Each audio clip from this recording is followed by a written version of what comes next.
This is Robert Sapolsky, and you're listening to Father-Offspring Interviews. Welcome back to Father-Offspring Interviews. Starting off, Ray from California says, given enough time, will humans evolve into different branches of human species or subspecies? Great question. Have there been multiple species of humans in the past? When I was a student learning this stuff, there was a belief that there was a pairing of human ancestors at one point, two different species, which turned out to be wrong. Back then, very, very distant ancestors, Australopithecines, people at one site, the bones that got pulled up were really slim, lightweight bones. And then at another cave somewhere else, the bones were big and heavy and thick and dense.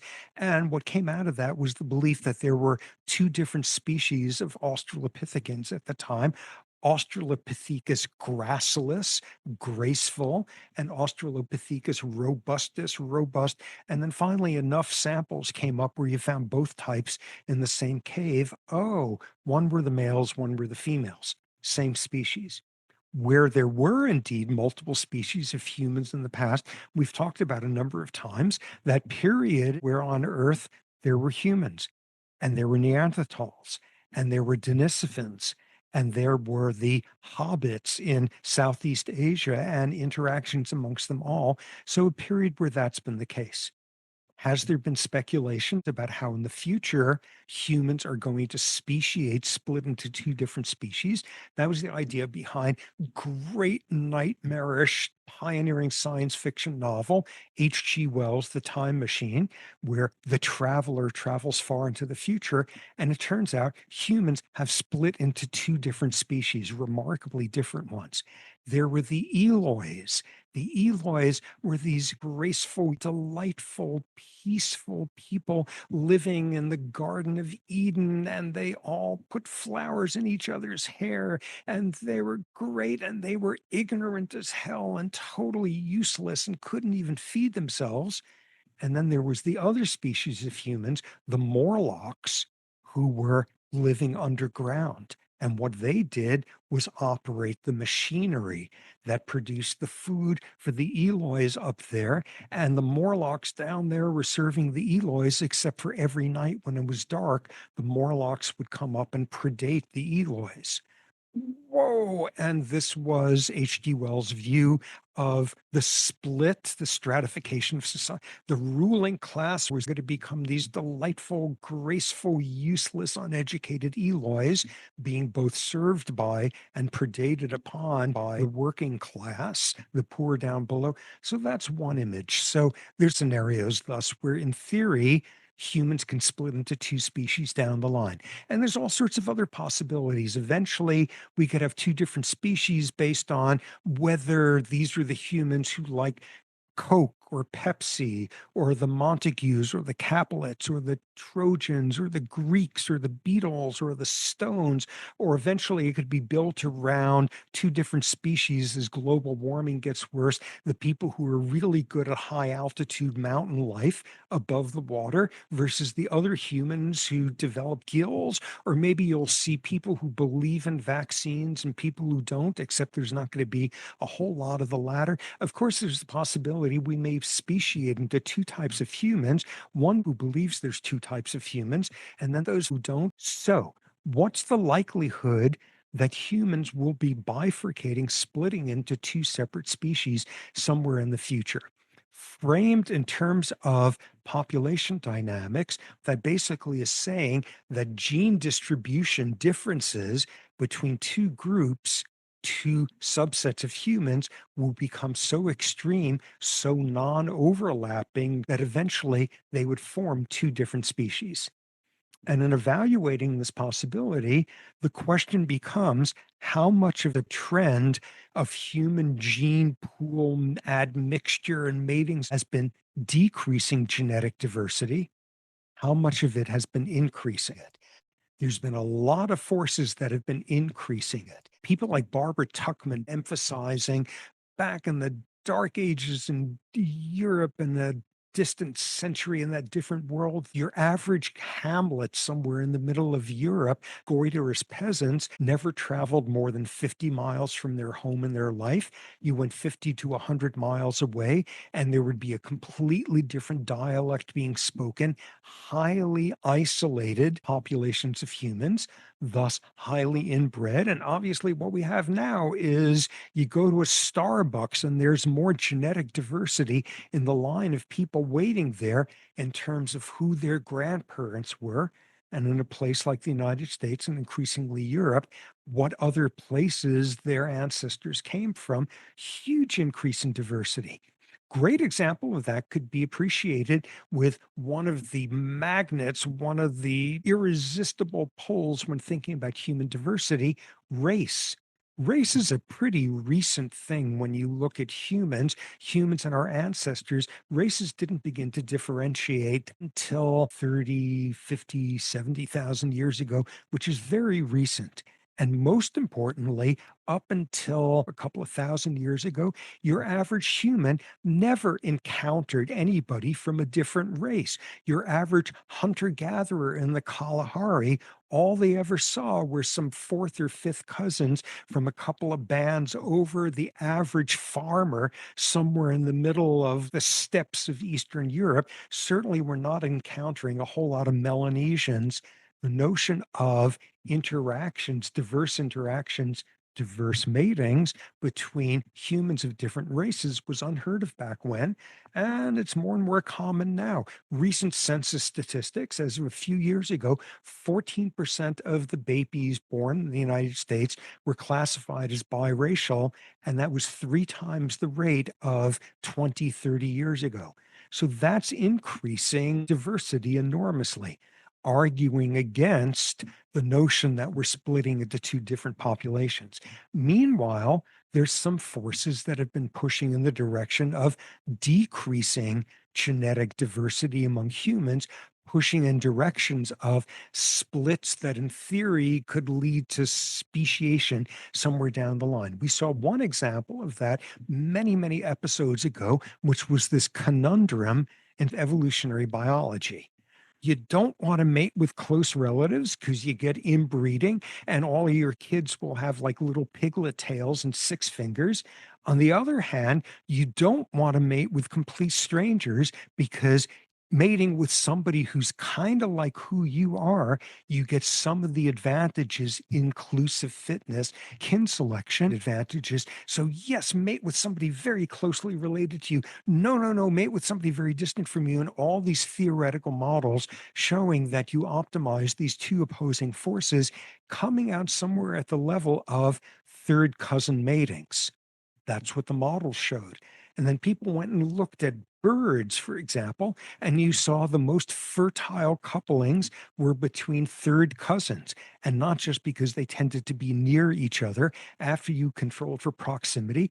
And then people went and studied those 500 years of genealogy from Scandinavia, Iceland, and it showed the greatest child survival rates were from third cousin marriages. Okay, so that's pushing against going and marrying somebody from the other side of the globe, some degree of inbreeding, some degree of pushing in that direction of decreasing diversity.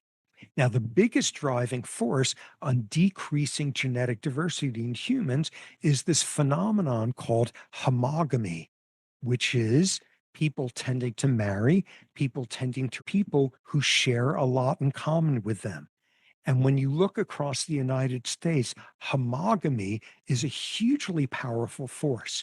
You see, at least when these studies were done a couple of decades ago, homogamy, degree of agreement between the two individuals in a couple, averaged out to more than 90% for sharing religion, sharing race, sharing age plus or minus half a decade, sharing ethnicity, sharing socioeconomic origins, increasingly sharing political views, over 90% overlap there.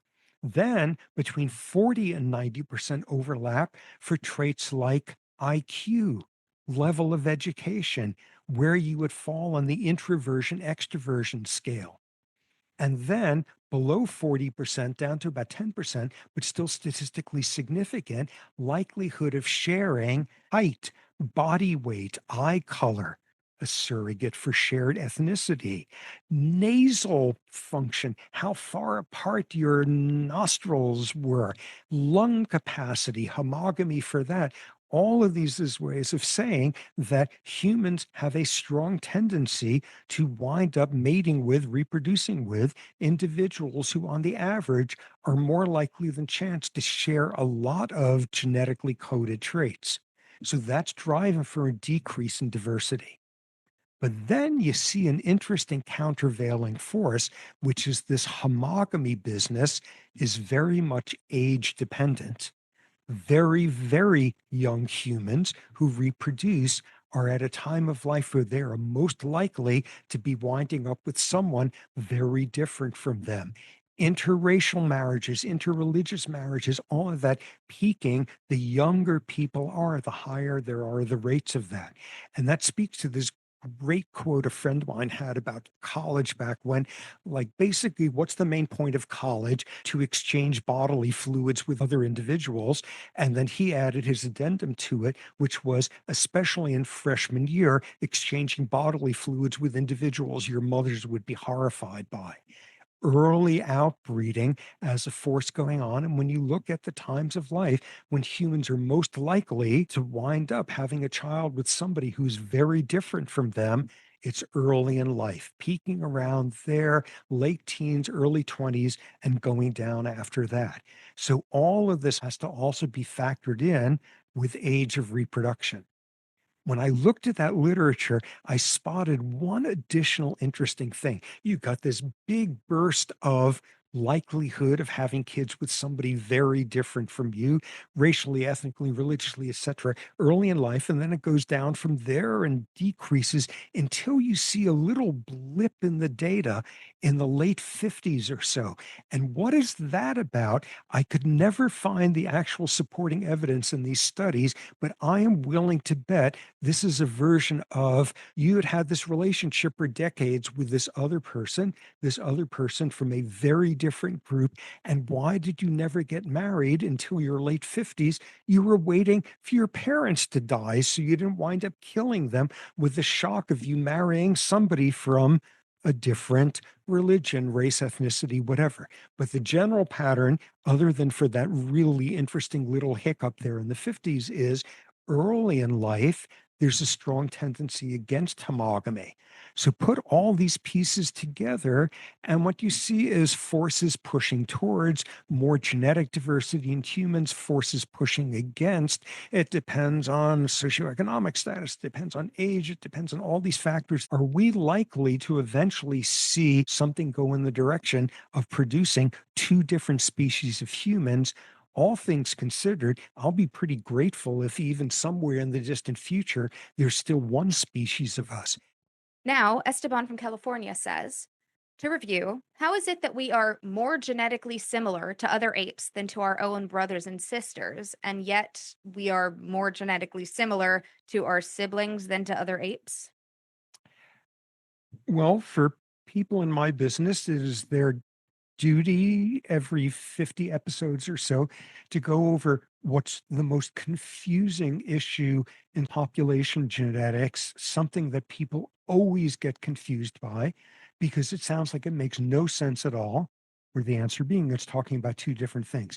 Okay, you go to any of those like evolution type specials, and at some point when you're watching chimps filling out their taxes or something, they will emphasize chimps share 98.5% of our DNA with us. And then you see bonobos coming up with peace treaties, and bonobos share 98.5% of their DNA with us. And baboons, 94%, and cats and dogs, 90%, chickens, 80%, and downward from there. Okay, so we share virtually all our genes with chimps and bonobos. And then you look in a different realm, talking about the genetics of inheritance within families.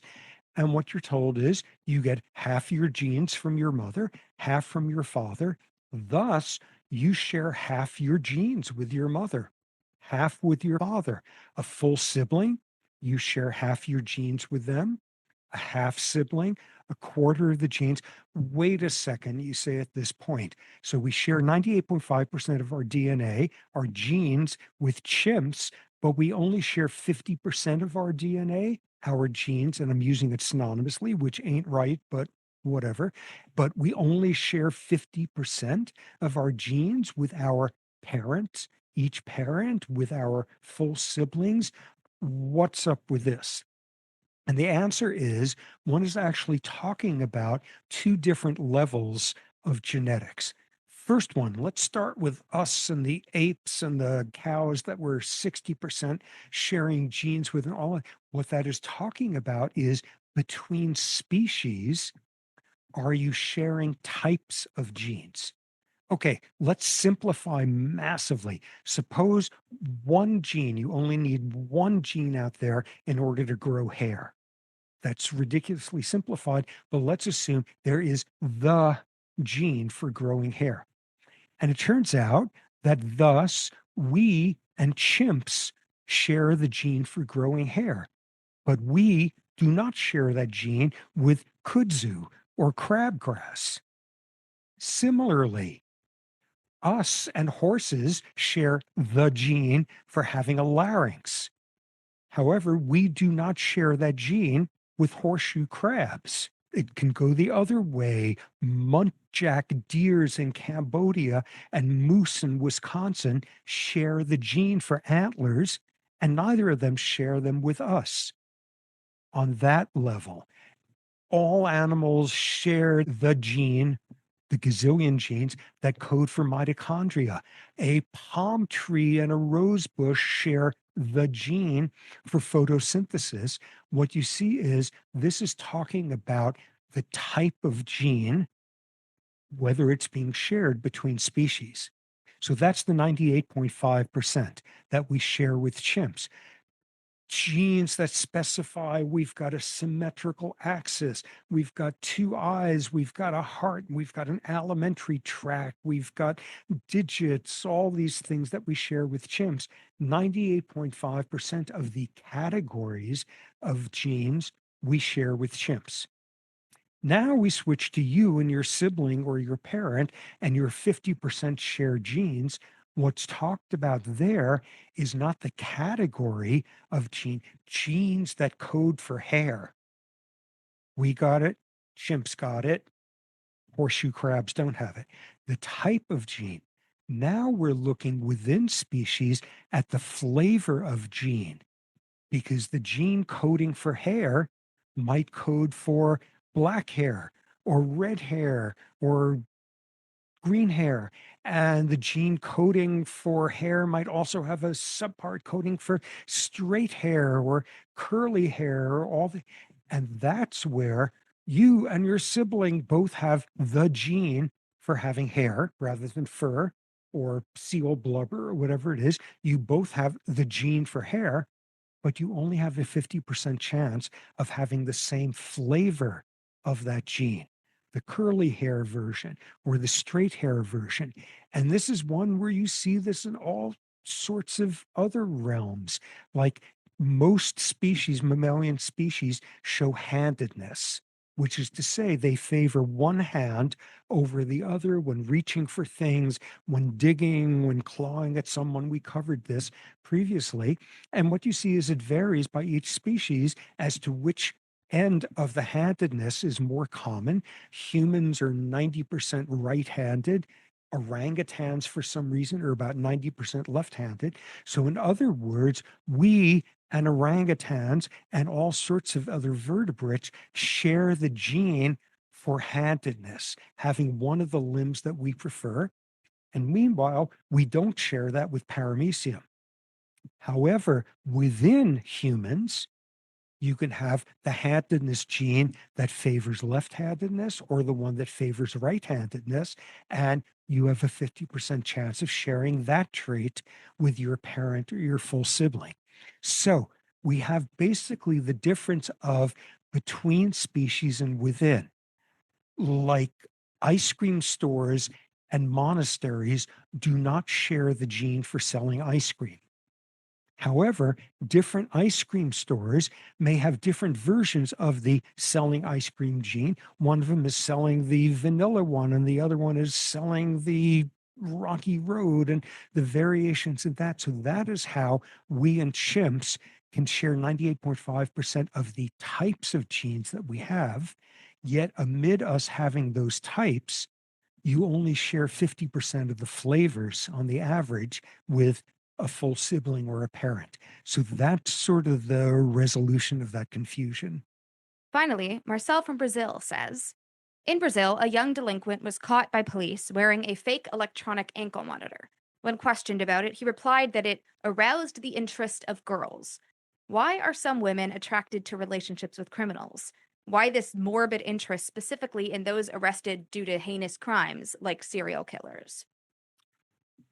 Ah, that.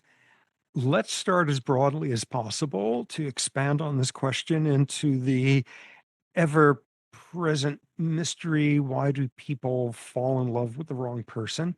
Let's narrow it down a little bit and let's start with the common version of why do so many women fall for quote bad boys, and then why at the extreme version, violent, nightmarish individuals. Okay, so this is a topic where, by all logic, fools rush in when what you see instead is everybody's got a theory to explain this phenomenon in women. And it's a fairly common one to, at least at some point developmentally, be attracted to some guy who you know is bad news, but he's confident and he's charismatic and something exploited in marketing all the time. And what's this appeal about? One school of thought is this is the good girl woman. This is the repressed female who has been socialized to not express her desires, and thus vicarious excitement at this feral creature who says and does exactly what he wants and hoping some of it will rub off. The suggestion being that this is a profile of inhibited, very self regulated women and girls. Interestingly, a 2024 study, Frontiers of Psychology, looked at attractiveness ratings of picture of this menacing looking, handsome bad boy or this angelic one, so on. And what they found was the women who were more attracted to the bad boys were, in fact, women who, by personality, were more sensation seeking. So that's exactly the opposite. Another component is just the excitement intrinsic in the outlaw, literally or metaphorically, which is tapping into that dread dark triad of manipulativeness, narcissism, and sociopathy. And not only are they like that, but they're not ashamed, they're not apologetic, and this is thrilling. What another whole sort of school of thought is, this is exciting because this is someone who is going to protect me and who is going to provide for me. And that's probably one of the silliest angles to take with this. And of course, there's the sticking with a person just to avoid everyone saying, I told you so. What is probably the theme that comes through the most in people thinking about this is the reformist motivation. You, by engaging with him, you are going to reform him. You are going to save him. You are going to tame him. The world that believes he has no heart, you know there's a heart in there and it's a heart of gold. And this is a standard trope. Turns out there's all these websites instructing you on the different formulaic ways of writing Harlequin romances. And one of the formulaic ones is the bad boy who by the end you have tamed, and he's still kind of exciting and confident, but he's much more housebroken at this point. And the conclusion being this is the ending that so many of the readers yearn for. You get both the lust and the love, and as a phrase inevitably used at this point, you get both a cad and a dad in this individual. Okay, that was perfectly caught in an extended sung soliloquy in one of our favorite musicals, Catch Me If You Can. And We think it was wonderful because mommy directed a fantastic version of it. Catch Me If You Can, based on the movie, based on the memoirs of this guy, Frank Abagnale Jr., who was a poser, who was a con man, able to take on all sorts of roles. And he wound up gaining millions of dollars by writing false checks in circumstances where people believed him. He passed himself off as an airline pilot, as a doctor, as a lawyer, all of this while he was just barely in his 20s. And this is a musical celebrating him. So the thing is, celebrating him, the guy was kind of a manipulative sociopath narcissist. He had the dark triad big time, but somehow you wind up rooting for him.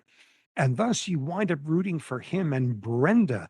Brenda, in this case, the repressed good girl nurse who he gets connected to at the hospital where he's pretending to be a doctor. And they have this torrid relationship and they get married and it's totally great. And then the feds come to arrest him.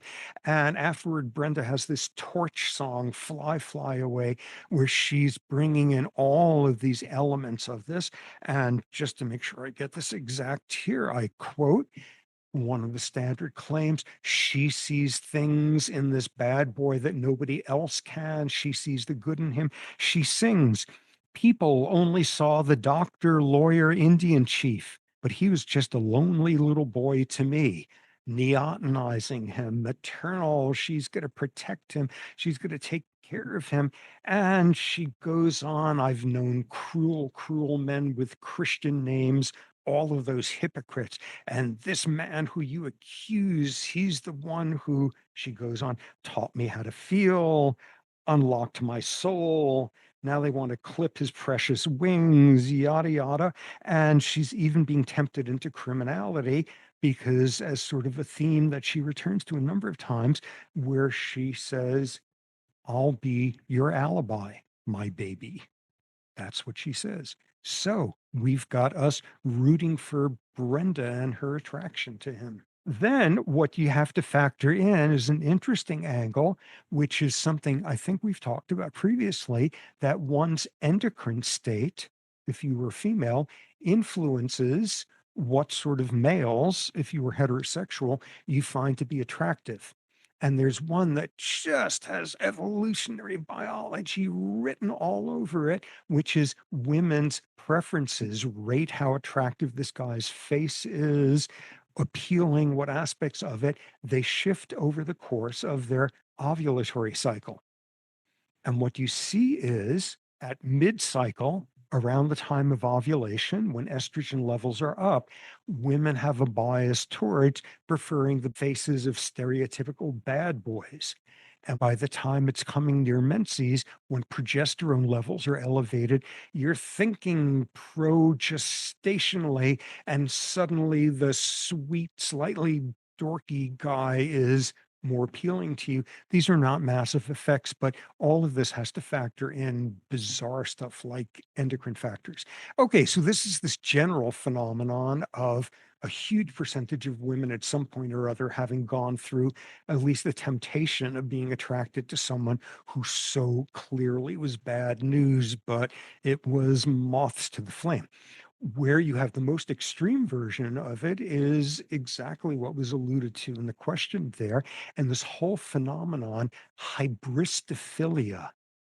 And this was a word that was coined in 1968 by a famous sex researcher named John Money, Johns Hopkins School of Medicine. Hybristophilia is being attracted to criminals.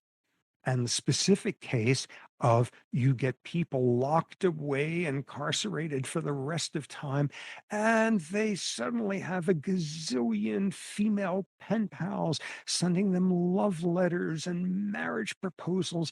And this is this like standard, very common phenomenon that people have actually studied a great deal. So, what's part of the attraction with that? You kind of get to have your cake and eat it too, in that this is someone who's never coming out of jail if he is there, life without parole.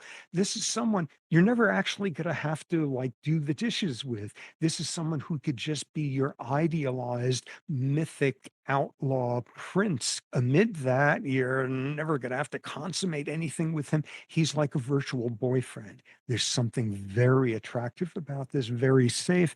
And before you know it, you're thinking you're the only one who sees he's a lonely little boy. And there's a long string of these. Ted Kaczynski, who I'm willing to say, despite my apparent resemblance to him, Ted Kaczynski, who was not the most obvious one to get massive amounts of female fan letters, got massive amounts of female fan letters. One of them tracked down his lawyers to ask if they could propose to him for her and do the paperwork for them to get married. Jeffrey Dahmer got inundated, women sending him love letters, explicit photos, money, and they didn't seem to mind the fact that he was gay. Richard Ramirez, the Night Stalker in LA, serial murderer, married one of these women. And the Menendez brothers, both of them have married women who first contacted them as jailhouse groupies. So this is extraordinary. Probably the most interesting version is a woman named Alton Elaine Burton a few years ago who became engaged to Charles Manson. She was 26 years old at the time. He was 80, and they were all ready to get married. You see this phenomenon over and over. Okay, some cynicism amid women having this, a small subset of women having this enormous pull towards these types of males. There's often secondary gains for these women. There's notoriety, there's fame, there's memoirs they get to write, there's movies. I just noted that Ted Bundy's girlfriend, there's a YouTube special interviewing her that has had 8 million views about what life was like with Ted Bundy. She's had a book that's already going through a second edition.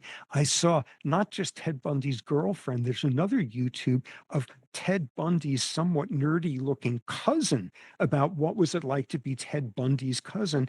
And this guy has gotten 800,000 views. This wound up being shockingly relevant to Charles Manson because at some point he called off the engagement because he found out part of what his love of his life was up to was with a number of friends getting prepared that after he died, they would get his body, be able to preserve it, and then get lots of money displaying him in a Charles Manson museum they were going to set up. So he got a little bit miffed that his beloved had done this and called it off.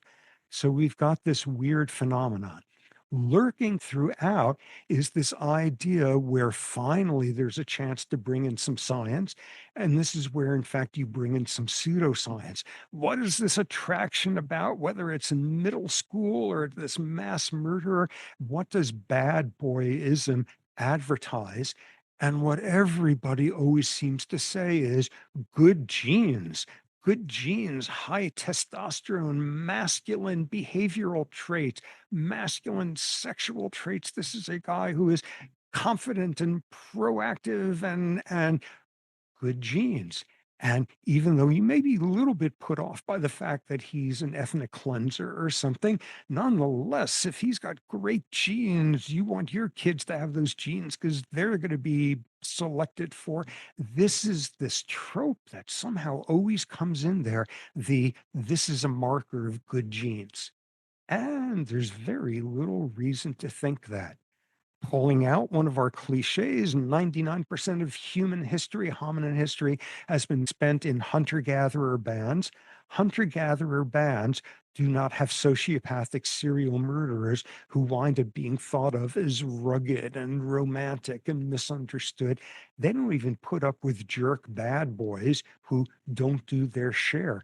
Hunter gatherer societies are immensely egalitarian. This is work by anthropologist Christopher Bohm at USC, field work all over the planet showing how extraordinarily egalitarian hunter gatherers usually are, and everything suggesting the 99% of history likewise. And what do they do with bad boys? What do they do with someone who is breaking their social contract of we just function with reciprocal altruism? We don't have possessions that are mine, mine, mine. We do collective hunts. We do collective foraging. What happens when you have someone who is shirking? And part of what he's documented is how hunter gatherers go about meting out the death penalty. They'll come down on the person and try to get him to stop being a jerk. And if it's really bad, they'll vanquish him from the troop, which, if you're like up in the Arctic, that's not very good for life expectancy. Or at an extreme, if everyone is in agreement, if there is consensus, they'll decide we got to kill this guy. So I think there's a lot of reasons to think that good genes are not the things percolating beneath the surface on sociopaths, attractive sociopaths, even. And that is it. I'm Offspring Share Sapolsky, and thanks for your continued support of science and the beard.